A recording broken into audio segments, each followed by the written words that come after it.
Esto es Subterfuge Radio.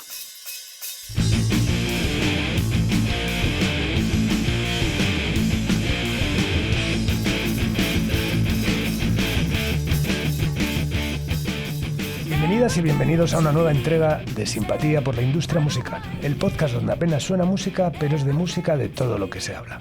Propulsado desde Subterfuge Radio y grabado y producido en el estudio Alfonso Santisteban de la calle Almirante, continuamos con la labor de recabar el testimonio y la palabra de los principales players de una industria cambiante, pero siempre aferrada a la visión y a la perspectiva del apoyo, la gestión y el desarrollo del talento desde múltiples frentes. Hay personas que no solo programan cultura, sino que la encarnan, que entienden la gestión cultural como un acto político, estético y afectivo. Nuestra invitada de hoy es una de esas voces que han construido una forma propia de pensar la cultura contemporánea, el feminismo y la música.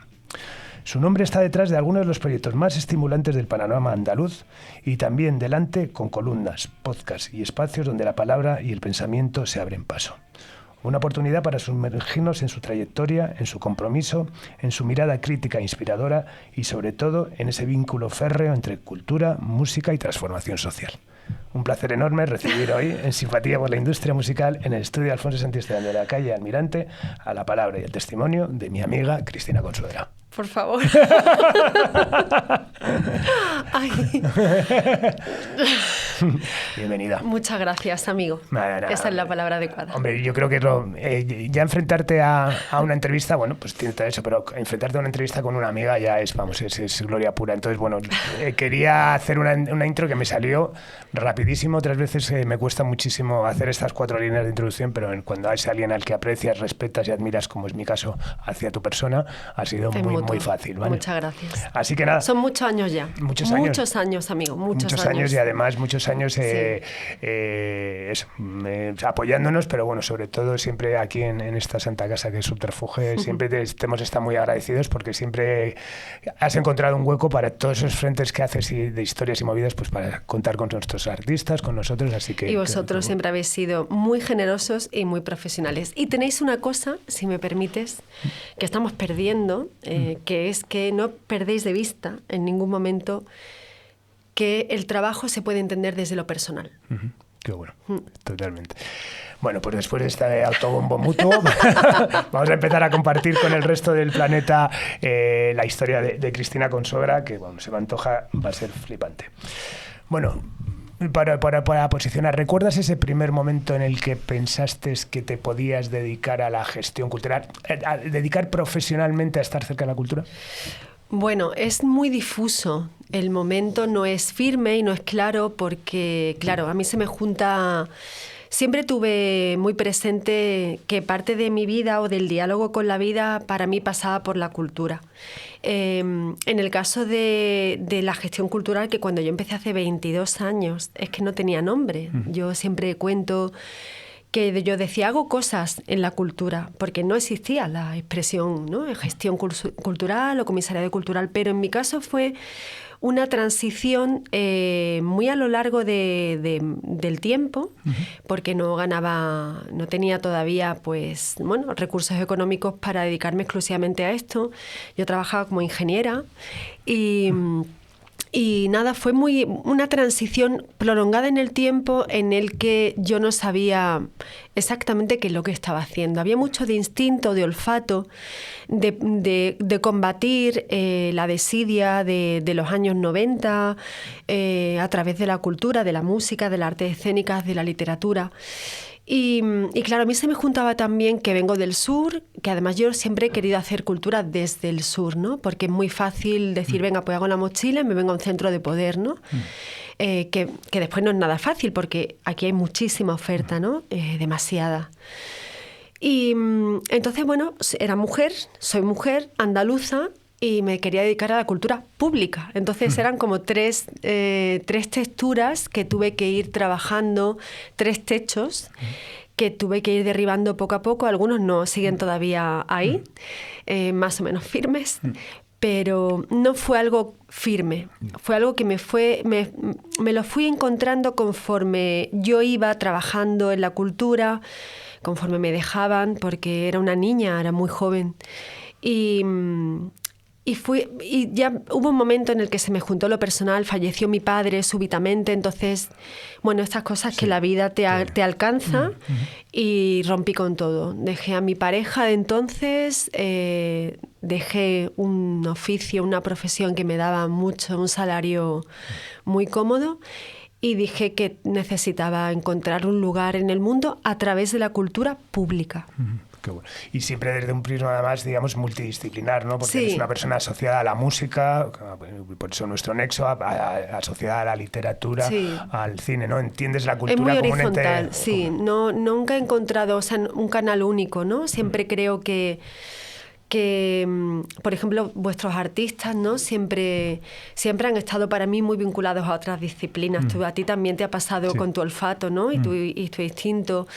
Y no entiendo la cultura como no debe serlo, además como algún eje monolítico, ¿no? Es decir, la vertebración de la cultura pasa por un diálogo constante, muy renovador, ¿no? De muchas miradas, de mucha pluralidad que solicita y requiere de muchos lenguajes y de muchas disciplinas, claro. Y utilizas la música, es casi no tu primera llave, Sí, ¿no? Para abrir sobre todo sí. colaboraciones en Rock Deluxe, Mundo Sí. Sonoro, ¿no? O sea, la música es un pilar importante en tu vida. Sí, bueno, yo creo que casi toda nuestra generación, ¿no? Quienes comenzamos a crecer o construir una biografía emocional y cultural pues a través desde los 90, venimos de la música, ¿no? De ese descubrimiento de la vida a través de las canciones y bueno, claro, cuando necesitas contar la vida tienes que escribir, ¿no? La producción intelectual para mí siempre ha sido muy importante. Yo, como bien has dicho al principio, siempre arrojo una mirada crítica sobre cada trabajo que hago. Y eso solicita un analizar, una reflexión de por qué estás trabajando con este artista y no con otro, ¿no? Que ahí hay una mirada política. Y entonces, bueno, pues comienzas a escribir, ahí empecé a colaborar con medios como Mundo Sonoro, Rock Deluxe y bueno, vas pensando la música en su tiempo. O sea, cada época o cada mundo tiene su ramillete de canciones, sus grupos que le conceden sentido al mundo. Y empecé ahí. Lo que pasa es que me di cuenta que de repente la música era como, bueno, lo impregna todo, ¿no? Sí. Es un suelo. Es un suelo por el que pueden transitar artistas plásticos, podemos hacer artes escénicas, podemos hacer el pensamiento, la literatura. O sea, a la música le queda todo bien. Eso también es un problema, ¿eh? También, Sí. Totalmente. Bueno, ¿y cómo entiendes ahora la figura del gestor cultural en el contexto actual? Bueno, es que el contexto actual es muy complicado. Y a mí me preocupa mucho porque tengo la sensación y bueno, a ver cómo digo esto la cultura pública está siendo asediada. Es un tiempo en el que además se confunde el evento con la gestión cultural. La gente considera que organizar un evento vinculado a una marca de cerveza es lo mismo que comisariar una programación cultural. Estamos en ese momento en el que tienes que explicarle, sobre todo a la gente más joven, que tiene cuya trayectoria profesional la confunden también con la visibilidad o el posicionamiento en redes, ¿no? Este fin de semana, le decía a una compañera de trabajo mayor que yo que parte del problema de las generaciones que vienen es que confunden la foto que van a subir a Instagram con el trabajo que van a realizar. Y estamos en ese momento, y también por otro lado que de repente las programaciones que son franquicias, que vienen de empresas que se dedican a vender el mismo paquete cultural, y aquí cultural habría que entrecomillarlo, a Teruel, Logroño, Valencia que Málaga, bueno, yo pondría en entredicho si eso realmente es cultura. Para mí la cultura tiene un sentido y una pegada que es lo que lo hace ser cultura, y es que la cultura tiene que tener un afán transformador de la sociedad. Tiene que escuchar a la sociedad, no la sociedad escuchar a la cultura. La cultura tiene que estar tiene que mirar a la sociedad y escucharla para transformarla y después, obviamente, asegurar a través de una mirada, una dimensión política, el bienestar. Y eso el franquiciado no lo tiene, porque el mero afán del franquiciado es el económico, estrechar y asediar cada vez más la cultura pública, porque es lo que le molesta para coger ya una autopista, estrechar los beneficios y la vida de los creadores, que ese es otro tema, como estamos otra vez en 2025, los presupuestos que manejamos y cómo estamos otra vez a niveles de 2008, la franja de 2008-2012. Y bueno, es un momento, yo que soy muy optimista siempre y que siempre habito la esperanza, quiero pensar que estamos en un cambio de paradigma a todos los niveles, en lo humano, pero también en la cultura. Y que debemos y tenemos una responsabilidad de posicionarnos frente a ese horizonte tan poderoso, por otro lado, que quiere convertir todo en un evento. Y no es lo mismo organizar un gran evento cultural que mueve miles y miles de personas que un acto en una biblioteca pública de un barrio, de una ciudad que necesita que se realice en ese momento y en ese lugar y en ese espacio para ayudar a las personas a comprender el momento que estamos atravesando. O sea, que pasión. Te iba a preguntar cómo conviven pasión, la intuición y la planificación estratégica, ¿no? en tu trabajo diario, pero bueno, ya lo aplico a eso. ¿Cómo conviven pasión, intuición y planificación en contextos diferentes, como puede ser el Festival de Málaga? Sí. Hablamos de un espacio, o sea, de un evento grande, mastodóntico, mastodóntico, sí, efectivamente, o una cosa más pequeña, pues un anverso reverso, que has hecho algunas cosas tal, o cosas más. ¿Cómo convive todo eso ahí? Bueno, yo creo que es la mirada al final, ¿no? Y después no perder de vista que trabajamos con personas. Eso es muy importante. O sea, yo trabajo con creadores, trabajo con compañeros como tú, pero detrás de eso hay una persona, ¿no? Hay una vida, y eso te permite también medir la musculatura, ¿no? Hay hay actividades porque me queda pensando en una cosa que no he dicho. Hay actividades que sabes que con 50 personas de público van a ir muy bien, y además es que tienen que ir 50 personas, ¿no? Y tienes que saber ubicarla en un espacio que también permita la calidez, ¿no? El acomodo. Y después está, pues eso, espacios como el Festival de Cine, que a día de hoy, pues es una programación referencial que yo trabajo con la misma pasión, el acto o la acción artística cultural pequeña que la grande. Y ha de ser así. Yo creo que el director, que tú lo conoces y hemos hablado de él muchas veces, el director del festival, Juan Antonio Vigar, trabaja. Yo creo que eso es algo que él me ha enseñado, ¿no? El mirar con la misma intensidad a los diferentes espacios de la sociedad, porque ha de ser así, además. ¿Y cómo definirías tu línea editorial cuando afrontas una programación bien asociada a un proyecto grande y bien a algo tuyo? ¿Cómo lo definirías? Yo ya sé cómo la definiría, pero me gustaría que lo hagas tú. No lo sé si puedo definirlo. Es que depende. No. Claro, depende de las personas con las que voy a trabajar, depende de la ciudad en la que voy a trabajar, del material, ¿no? De las disciplinas, del presupuesto. El presupuesto lo marca absolutamente todo, ¿no? A veces hay que la imaginación en esto es una gran aliada, ¿no? Tienes que hacer mucha... y después los compañeros, que yo siempre digo que tenemos un tejido cultural en este país que es, además de generoso, es brillante y lúcido, ¿no? Y parte de mis programaciones yo no podría hacerlas si no contara con la complicidad de los compañeros, porque a veces les digo, mira, esto es lo que tenemos y a esto hay que adaptarse. Tú lo sabes bien, te lo he dicho muchísimas veces, ¿no? Y tú muchas veces me has dicho, no pasa nada, vamos para adelante, ¿no? Y es ese trabajo horizontal, es ese trabajo de coger la mano de una persona y ya no soltarla. Pero esto no debería ser así. Aprovechemos también para las personas que tienen... quienes deciden sobre los presupuestos de la cosa pública, pues también primero que aprendan a trabajar horizontalmente. En el sur estamos especialmente otra vez bastante mal con ese tema presupuestario, ¿no? No quiero pensar en otros territorios menos... Pero no sé cómo definirlo. En realidad estoy dando vueltas. ¿Y cuánto afecta lo político a tu...? Mira, yo he tenido mucha suerte y voy a ser totalmente honesta. He tenido muchísima suerte. En 22 años... solamente me he encontrado con un momento muy desagradable de un señor que yo creo que no fue por una cuestión ideológica, bueno, sino por una cuestión de mero machismo y miedo, que me canceló una programación cuando estaba ya anunciada, ¿no? Un señor escritor mayor, en fin, de estas cosas que tú dices, de verdad, a ver si ya van retirándose a sus aposentos y van dejando que el país siga adelante, pero solamente una vez. Me entiendo, he trabajado con todos... ¿Los colores? Los colores, es así. Sí.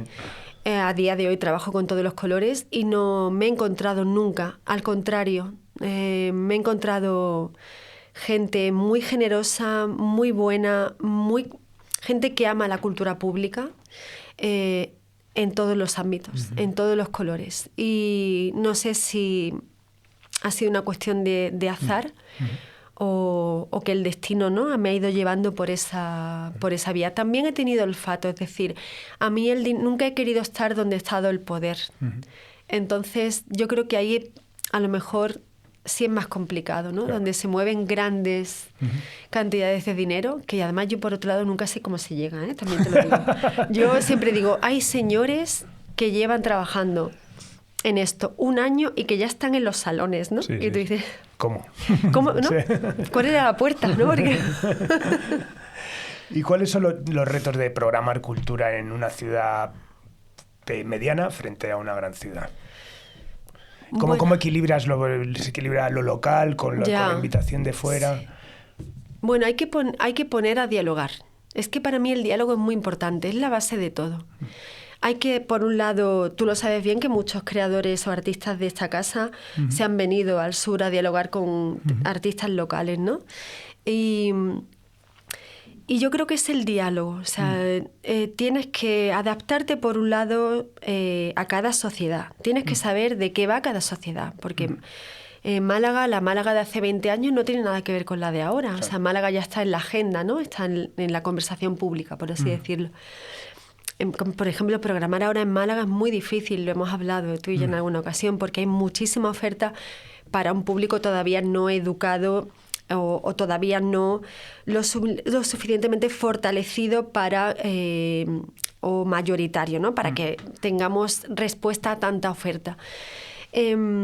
Después, las zonas los municipios más pequeños, ¿no? Cuando trabajas en municipios o en ciudades, no sé, como Alicante, que llevo ya varios años trabajando allí, las programaciones en la Feria del Libro, son ciudades muy agradecidas, o municipios, en el caso de más pequeños, muy agradecidas porque la oferta es menor y rápidamente se genera pues ese espacio de convivencia que es la cultura. Esto no lo he dicho antes, esto es muy importante. La cultura también debe ser espacio de convivencia, de un espacio en el que la gente encuentre un lugar. Eso es fundamental también. Y yo, por ejemplo, en las ciudades grandes, estos días que he estado por Madrid trabajando, es complejísimo el momento actual. A mí me parece que sois muy valientes quienes estáis, quienes estáis haciendo cultura en los centros de poder. Es muy complejo porque ya no solamente es que estéis buscando un lugar propio dentro de la cultura pública, sino que está el tema de los franquiciados, que además en lugares como Madrid lo ves casi físicamente, ¿no? Y tú dices, pero es que esto no es cultura, pero la gente te habla del evento cultural, ¿no? Y bueno, vuelvo a la respuesta anterior. Es complicado, es complejo, hay que escuchar mucho y después hay que estudiar. Este es otro tema, claro, que hay que leer y estudiar mucho, que yo no sé si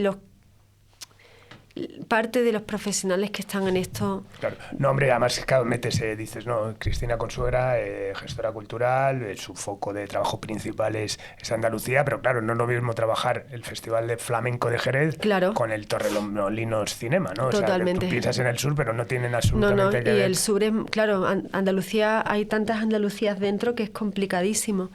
Sí, claro, yo recuerdo, mira, siempre pongo un ejemplo, porque además fue divertido, porque lo pasé, me encargaron una muestra, un proyecto que al final nos salió de cine y gastronomía, ¿no? En Jaén. Y bueno, pues yo ese verano decidí que como no conocía pues la realidad de la ciudad de Jaén a través de la gastronomía, pues en verano me fui a Jaén, que para quienes no lo sepan hace un poco de calor Sí. y el clima es un poco seco. Entonces yo elegí la peor época del año, pero no podía hacerlo en otro momento porque tenía que entregar una propuesta. Pues me recorrí las tabernas, tienen además, no sabía, ¿no? Y las estrellas Michelin que tienen. Sí. Juan Aceituno, por ejemplo, uno de los que tiene la estrella Michelin, me parece, bueno, una cabeza, cómo contaba, cómo narraba la recuperación de la historia de su familia a través de la carta de Dama Juana, que era su restaurante. Entonces lo que hice fue ponerme a estudiar la realidad de esa sociedad a través de la gastronomía. Y eso no tiene nada que ver con Torremolinos Cinema, que Torremolinos es un lugar además potentísimo en la historia de nuestro país. Absolutamente. Absolutamente, sí. Es un sitio loquísimo, donde ahí sí que todo el mundo tiene cabida y que además fue, bueno, una fortaleza para los derechos y libertades individuales y colectivos del colectivo, ¿no? Y desde ahí pues estamos construyendo una muestra que va muy lentamente, que esperemos que crezca, sobre el cine y los derechos del colectivo. Qué bueno. ¿Y qué papel tiene la transversalidad? Es decir, la ciencia, mezclar con tecnología, pensamiento, vanguardia, a la hora de afrontarte una programación. Bueno, eso es esencial. Yo es que siempre, cuando estudiaba la ingeniería química en la facultad, recuerdo que una de las primeras relaciones que tuve con el mundo editorial fue la revista Paradigma, que sigue editándose. Yo estuve 10 años.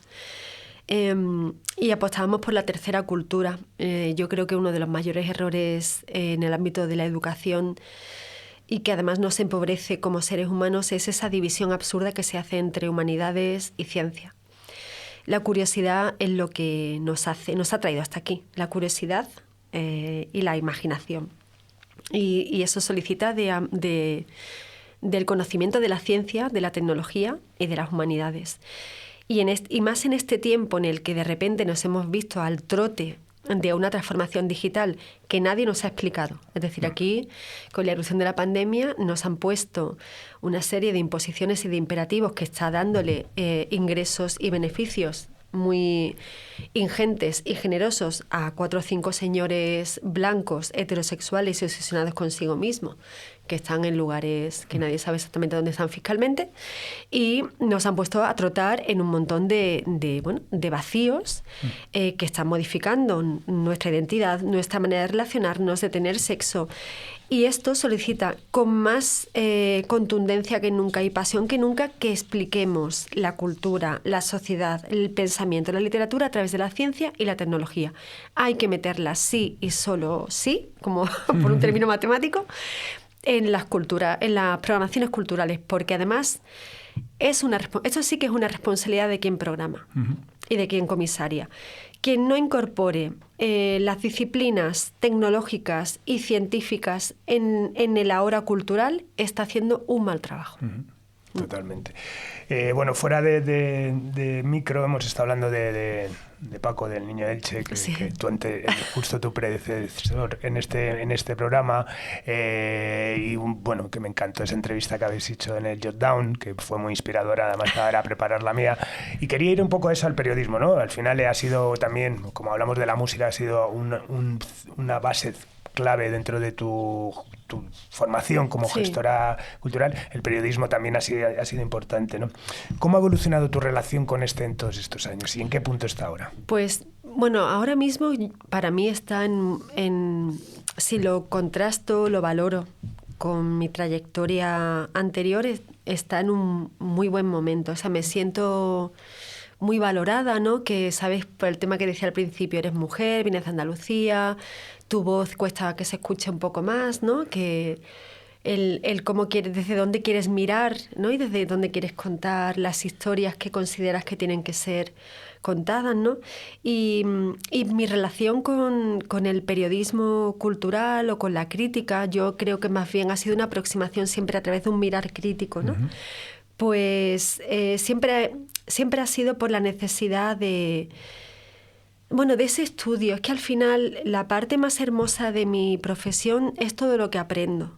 O sea, cada trabajo te exige un conocimiento. Tú no te puedes sentar a hablar con niños de Elche, ¿no? Pues ya ves que te decía yo, te decía antes, ¿desde dónde lo abordas? ¿Desde dónde piensas a Paco, no?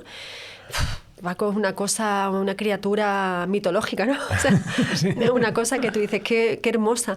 Y mi relación siempre ha sido desde la crítica, incluso de un cuestionamiento para esa mirada crítica que yo intento abordar a través de la programación siempre se me quedaba incompleta. Y la manera que encontraba o que encuentro de completar las ideas que se me quedaban colgando siempre ha sido la escritura crítica en medios. Y yo, por otro lado, mis compañeros y compañeras de profesión siempre me habéis recibido. O sea, yo tengo una relación muy afectiva, ¿no? Y muy de verdad con las personas, con los compañeros periodistas. La verdad es que me siento muy querida y respaldada por ellos. ¿Y crees que queda espacio para la crítica cultural en los medios actuales? Bueno, cada vez hay que buscarla con más pasión. Sí, porque bueno, es un momento muy extraño porque lo tecnológico nos ha puesto... Es que lo tecnológico ha dinamitado lo humano. Sí. Yo siempre digo que hay que defender lo humano con más ahínco que nunca, porque esta gente tiene muy claro que lo que sobra es todo aquello que tenga que ver con lo que nos hace ser humanos, ¿no?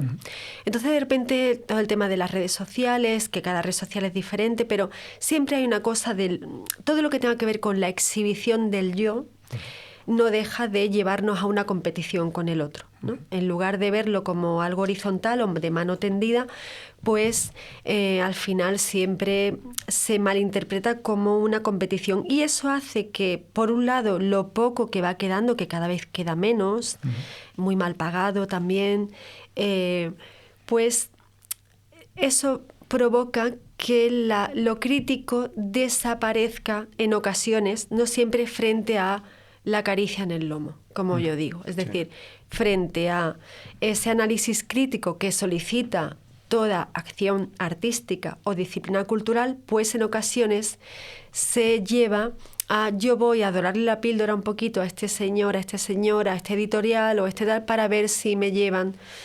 Y claro, eso no es crítica, eso habría que llamarlo, a lo mejor hay que ponerle un nombre y una etiqueta y todos nos pondríamos menos nerviosos, ¿no?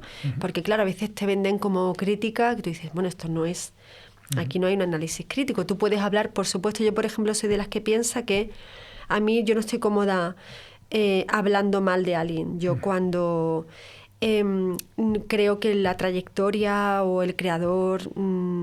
no me interesa por los motivos que sea, lo que hago es no trabajar con él porque creo que, bueno, pues a lo mejor es muy frívolo, muy superficial, o bueno, o sus valores o ideas son otras que...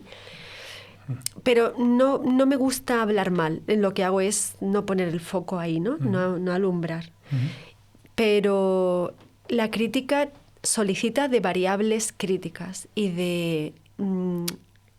y sobre todo provocar interrogantes. Un texto que no provoca interrogantes creo que es otra cosa. Y que, insisto, dado que hay una gran parte de algunas periodistas y periodistas masculinos que se están dedicando a eso, pues a lo mejor habría que ponerle una etiqueta y así todos dejaríamos de ponernos nerviosos frente a según qué textos que lo llaman críticos, ¿no? Y no lo son. Sí, y luego también, bueno, hablamos de tecnología y la evolución de todo aplicado a la tecnología, que son los clickbait estos, que al final es crear un texto maravilloso y que te lo destrocen simplemente con un titular que está... Titular engañoso. Sí. Tal. Sí. Bueno, es que tenemos muchos retos por delante ahora mismo vinculados a eso. Uno es la inteligencia artificial, que la utilizamos como si no fuera a limitar nuestras profesiones, nuestras vidas personales, como si los datos que volcamos supiéramos exactamente qué es lo que se hace con esos datos. Está el tema que acabas de mencionar. Entonces tenemos por delante un montón de retos vinculados y relacionados con la tecnología que obviamente no estamos abordando con la complejidad que solicita. Pero volvemos a lo que estamos hablando, porque tampoco estamos arrojando, creo, una mirada crítica sobre lo que está sucediendo. Es decir, esto que estamos hablando sobre la necesidad de que en la cultura, las disciplinas culturales, exista una escritura crítica que, digamos, que le cuestione, ¿no?, una trayectoria, que cuestione, que valore, que mida, ¿no?, que de esa tensión salgan un montón de preguntas, pues eso mismo lo podemos trasladar a la sociedad. Y estamos ahí. A mí me inquieta mucho este momento, porque sobre todo, no sé si a ti te pasa, nosotros cabalgamos entre dos siglos, ¿no?, entre un siglo más analógico y un siglo tecnológico. Eso nos permite tener más cintura, ¿no?, más aguante. Yo creo que somos más resistentes la gente de nuestra generación. Pero venimos de un mundo cuya narrativa nos permitía imaginar en la siguiente pantalla. Yo a día de hoy no soy capaz de imaginar dentro de 5 años cómo va a ser la sociedad. Sí. Y a mí eso me produce mucha inquietud, sobre todo es quienes tenemos críos también, ¿no? Sí. Es cómo no puedo imaginarme con toda la biografía de lo humano cómo va a ser el mundo en 5 años. Y estamos también ahí. Totalmente. Pero estamos entretenidos en cosas... En fin, de verdad, yo siempre... vengo del Festival de las Ideas, ¿no? Y terminé mi intervención diciéndole... Bueno, pidiendo a cada uno de nosotros que fuéramos responsables con el empleo de las tecnologías. A mí me encanta la tecnología, o sea, yo no soy tecnófoba en absoluto, al contrario. Dedico mucho tiempo a pensarla, a leerla, me he sentado con muchísimos pensadores tecnológicos, pero no olvidemos que cada uno de nosotros tiene una responsabilidad en cómo se relaciona con el dispositivo, en el lenguaje que empleas cuando le escribes a alguien, hay una responsabilidad, o sea, busquemos esa participación crítica y activa. Es que tenemos un problema con la crítica en general. En general. Vale. Bueno, y tu relación con el periodismo, con la prensa, tu relación personal con la música, yo creo que también ¿cómo crees que se puede visibilizar mejor la música desde espacios culturales públicos? Bueno, la música, lo que te decía antes, es un suelo. Es un suelo por el que caminar, es un suelo que nos ha concedido además una biografía emocional poderosísima. Cada uno de nosotros, independientemente de los gustos que tenga, es capaz de vincular los diferentes hitos y etapas de su vida a través de las canciones, es capaz de definirla. Por lo tanto, llevemos las canciones a todos los sitios. Es lo que te decía, la música le queda todo bien. Sí. Pues mezclémoslas con todo. Totalmente. Es así, si es que lo tenemos muy fácil. La música es muy fácil de maridar. Con todo, está en todo. Está en un vino, está en una exposición, está en una performance, está en las... ahora voy a hacer una cosa, no puedo contarlo porque no lo hemos anunciado, con The New Ramon, que me lo lleva a un terreno en el que creo que Ramón nunca ha trabajado. A ver qué tal nos sale el experimento, ¿no? Es una cosa de una escritura, en fin, tú sabes que él es buen escritor, pero... Está en todos sitios, ¿no? Entonces, aquí que tenéis a McEnroe, ¿no? Que es historia viva de este país. Llevemos a McEnroe a todos sitios, ¿por qué no? Totalmente. Al cine. Hay que atreverse también a veces a equivocarse. Sí. Yo me he dado unos leñazos tremendos. O sea, yo me he metido unas leches de cosas que pensabas que te iba a funcionar, que tú dices, ¡buah, esto lo petas! Y después éramos 10. Tú dices, ¡hola! Pero no pasa nada porque te atreves y porque ya ves dónde está el error y por dónde puedes tirar. Y en el caso de la música, de verdad, quienes nos escuchen y quienes estén en esto, la música está en todo. Hasta mientras dormimos, estamos en la música. O sea, es sueño. O sea, el sueño tiene una partitura. Está en todos sitios. Bueno, ya sé que será mucho si te hago esta pregunta y te dará dejarme a uno a otro, pero venga, dime uno de esos eventos musicales que has montado, algo que dijiste, hostias, la verdad es que aquí me he salido. Bueno, es que para mí el gran proyecto que tengo una vinculación personal potentísima y fortísima, y esto incluso Juan Antonio lo ha reconocido, es el Málaga de Festival, ¿no? Que además siento que hay una cosa muy bonita, es el festival, la programación en la que yo siempre lloro todos los años por algo, bien por cansancio, que también por emoción, pero mira, tiene una cosa muy bonita que más allá de Málaga, la gente lo ha interiorizado. O sea, hay mucha gente que lo conoce, incluso a veces he ido a sitios muy sospechados y te dice, tú eres la del MAF. Mira, el otro día me pasó una cosa preciosa en Málaga, estaba cenando con un amigo y con su hijo y había una chica que se dedicaba al tercer sector, que yo no conocía, una señora que no conocía, entonces estamos hablando y mencionó el MAF, ¿no? Y yo me quedé callada, por si acaso digo, ay, me callo a ver qué va a decir, ¿no? Por pudor, y entonces dijo, qué programación tan bonita, qué importante. Entonces dijo mi amigo, ella es la responsable. Y claro, a mí también se me junta lo personal. Tengo un equipo, unos amigos y unas amigas que son formidables, y aparte yo es que entré embarazada. Yo jamás pensé que, bueno, por cuestiones, Juan Antonio en 2013 acoge la dirección del festival. Él me llama, me escribe por redes sociales, porque no nos conocíamos, fíjate, en la misma ciudad. Y no nos conocíamos, sabíamos quiénes éramos, obviamente. Y él me llama estando embarazada, y yo le dije que daba a luz en pleno festival. Me dijo, no importa, te ayudaremos. Entonces, Mariona, mi hija, está vinculada a eso. De hecho, siempre me coincide su cumpleaños con el festival. Y tengo que hacer como malabarismos para que ella sienta que su madre está ahí. Y mi hija es una persona querida por mis compañeros y compañeras. Entonces, bueno, lo personal tiene que impregnar también el trabajo. Qué bueno. Es que no podemos perder eso de vista. Quienes entienden el trabajo solamente como algo que te va a posicionar socialmente o como algo que te va a dar beneficios, me parece que es algo muy triste. Son personas con vidas tristes y muy limitadas. Y la reflexión alrededor del feminismo, que es algo bueno, creo que es algo que te sientes comprometida, y además sí. Yo creo que la abordas de una manera muy sincera y muy natural y cero invasiva, ¿sabes? Pero siempre como muy inspiradora y muy educativa.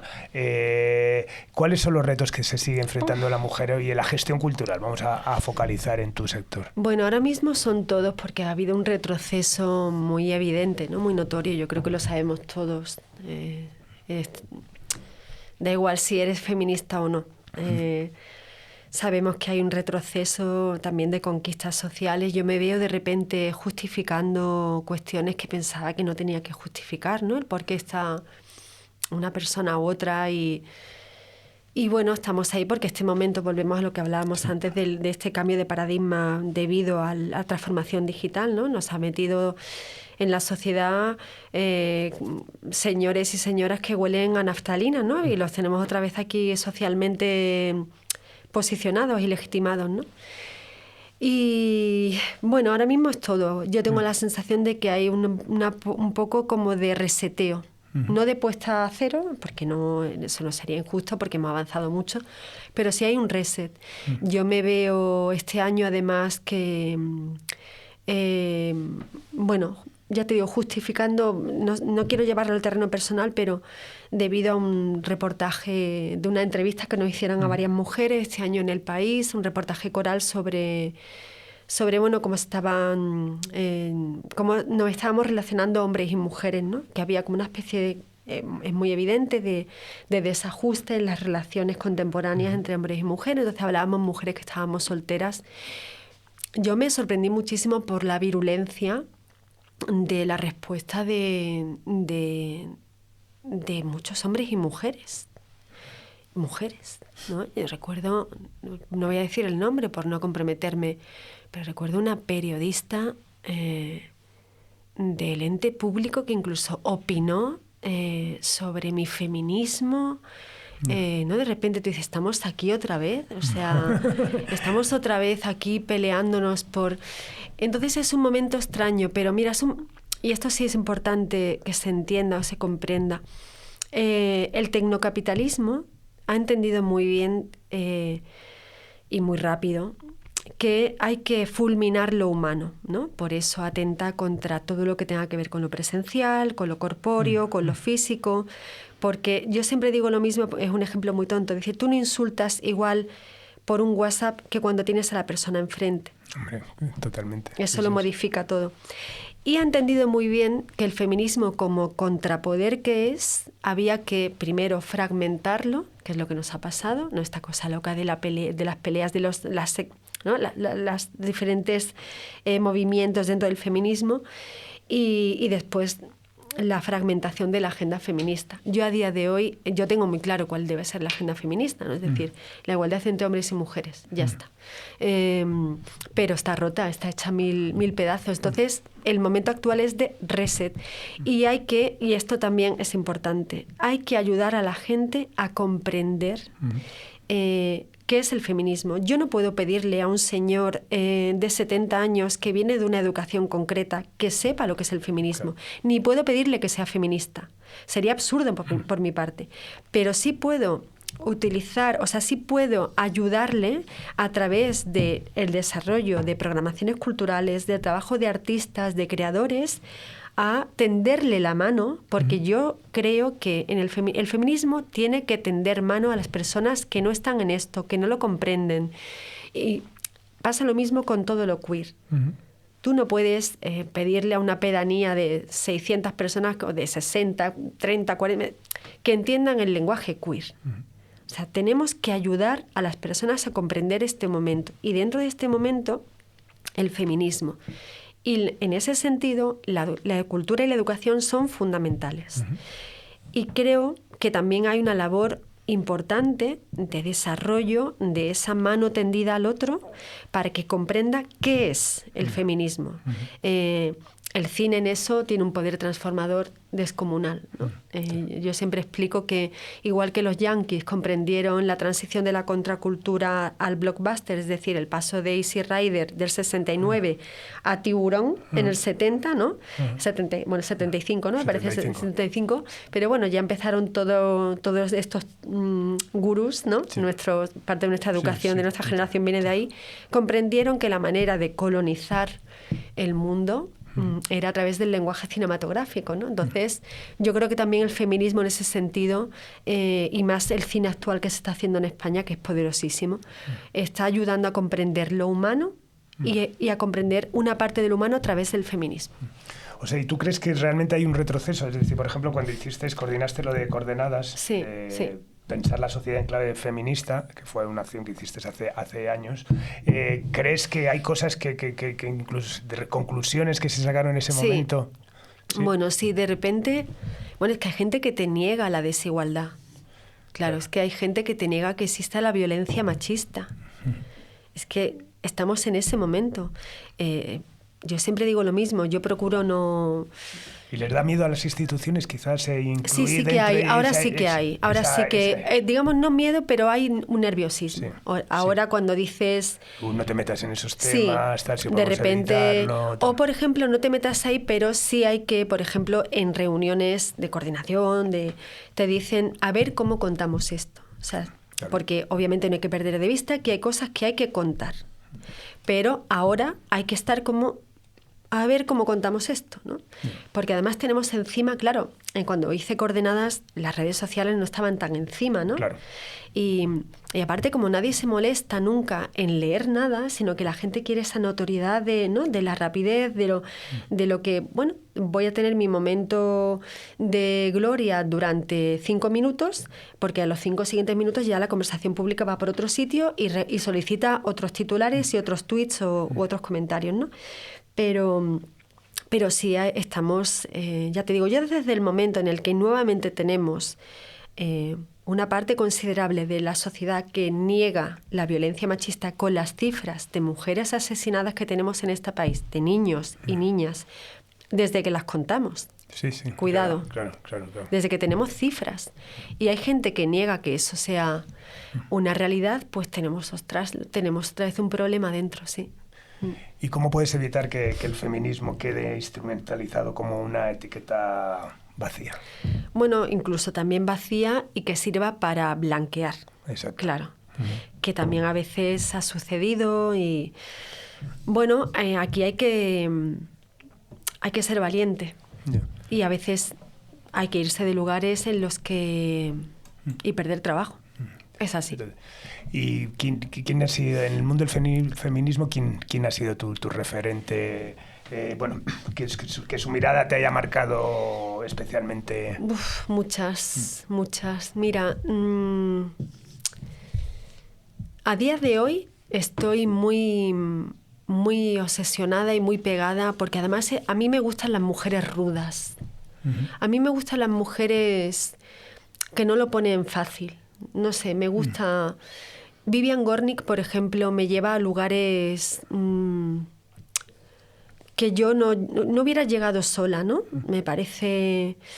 En el ámbito del pensamiento, Susan Sontag, por supuesto, ¿no? O sea, son mujeres que siempre vuelvo a ellas. Y por dar carne, pues, bueno, María Luisa Balaguer, que es una de las mujeres más inspiradoras del feminismo contemporáneo, ¿no? Y que la tenemos aquí en el Tribunal Supremo, siendo una de las... me parece que fue la primera mujer, ¿no? Y después amigas. En el ámbito, mira, el feminismo tiene una cosa muy hermosa que es generar esos espacios de intimidad hechos por mujeres. A mí Sexo en Nueva York yo siempre lo defiendo. Yo soy muy de Sexo en Nueva York y también en el tema afectivo-sexual, que para nosotras siempre ha sido muy complicado porque siempre ha sido como muy resbaladizo, ¿no? Vienes de una educación afectiva-sexual masculina y de repente tienes que conquistar la propia, saber cuál es el deseo, pero el deseo de quién es, de él, mío, es que nosotras nacemos en ese gazpacho, ¿no? Y hay muchos referentes, obviamente, sobre todo para mí literarios, ¿no? Virginia Woolf, por supuesto. Tengo, bueno, Marta Sanz. Yo he tenido conversaciones con Marta Sanz que me han llevado también a lugares como Vivian Gornick. Marta Sanz también es como la Gornick, ¿no? Es ruda. Marta es una tía ruda en el pensamiento, en cómo... Con Edurne Portela, también muy buena amiga, y Aroa Moreno también. Pero sí, por citar a gente que próxima, que tenemos espacios de intimidad, y después las amigas, mis amigas, ¿no? No se puede vivir sin amigas. Totalmente. ¿Y en la gestión cultural? No he tenido. Es que casi siempre he estado sola. Qué bien. Una mujer sola. Sí. Bueno, a ver, sí es importante. No claro. Necesariamente mujer, o sea, sí, aquí ya podemos pero abrirlo. Fíjate, es muy reciente. Lo que pasa es que la he pensado más como amiga. Porque nosotras nos hacemos amigas íntimas porque empezamos a trabajar juntas, que es la primera mujer en dirigir el Teatro de la Zarzuela en 158 años de historia, que es Isamay Benavente. Ella es una gestora cultural andaluza. Yo la conocí en Jerez cuando precisamente con ella ya dirigía entonces el Teatro Villa Marta. Ha sido una de las mejores renovadoras de la cultura, de las programaciones culturales flamencas y los saberes flamencos en Andalucía y en Jerez, que allí hay que ser muy valiente para tocar el flamenco. Jerez es una cosa indómita en todos los sentidos. Y nosotras empezamos a trabajar juntas gracias al Festival de Cine Flamenco, y ella se presentó aquí a la plaza, ahora vive aquí, y ella siempre ha sido referente porque piensa muy bien y piensa desde el sur. Es que yo siempre digo, cuando estoy en un centro de poder, digo, hay miradas que no os podéis permitir perder. Claro, porque del ensimismamiento nunca surge nada. O sea, el ensimismamiento no permite el movimiento. El ensimismamiento solicita continuamente lo estático. Mientras que cuando abres las puertas y las ventanas y dejas que otras miradas y otros territorios entren, la cosa se mueve y además se generan caminos de ida y vuelta, ¿no? Y ella sí ha sido un referente, y ella sí que te puede decir, imagínate lo sola que ha tenido que estar. Imagínate. Total. Pues nada, Cristina, hemos llegado al fin. Muchísimas gracias. La verdad es que es un placerazo contar con tu testimonio, de verdad. Muchas gracias. Todavía enriquece más esta enciclopedia sonora que me he empeñado en hacer, y que bueno, que me está haciendo tan feliz, sobre todo de conocer encima, ya te digo, en profundidad, pues historias de gente cercana que bueno, que no siempre tienes la oportunidad de conocer todo lo que hacen o lo que piensan. Así que nada. Muchas gracias. Un placer. Pues nada más, despedimos esta nueva entrega, Simpatía por la Industria Musical, desde el estudio Alfonso Santisteban de la calle Almirante, con Paula a los mandos técnicos en Subterfuge Radio, y nos vamos con Acción de Gracias de Lady Banana y Sohai. Adiós. Yo no soy Cinderella, bebo Mau 5 estrellas por la noche, luna llena en mis ojos, 2 centellas, se funden las luces, confundo las caras, confundo las voces de fondo, la bala, pico, bala, rara vez me siento sana, faltan palabras, tengo fantasmas en mi garganta, mucha ganancia, bala, pico, bala, creo que sueno distorsionada. Ya no sé qué pensar, ya no sé qué decir, ya no sé qué opinar cuando nos